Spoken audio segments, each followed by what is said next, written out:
Hello, class, and welcome to Milestone 2. Today I want to talk to you about some technical aspects of your future videos.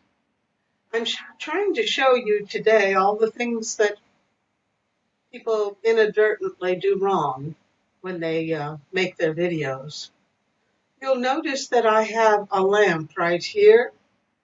It's in the wrong place. I've got this light source and the one behind me, and they're both in the wrong place. Ideally, the light should be on the other side of the screen, on the back side of the screen, not on your side of the screen. So now I have these two big light sources in my video to light my video, but still this side of my face is in shadow.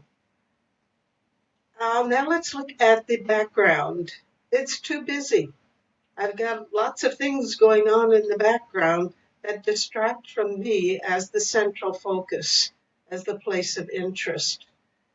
As speakers, what you're trying to do is to use the camera to help you focus the attention of your viewer. I want to draw your eye to the fan over my head. I'll get it set here in a minute.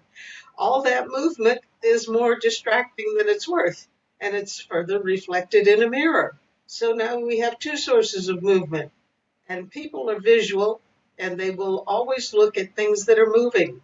So be careful with more ceiling than you. There's more of everything in this picture than there is of the speaker. Now, I hope that these ideas will help you structure your camera placement and your background for your next video. Another point to address before we leave this is to tell you that my camera is too far away.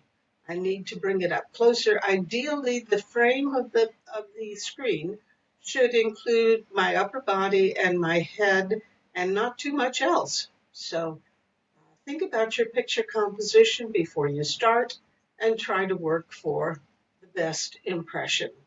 Thanks for letting me share.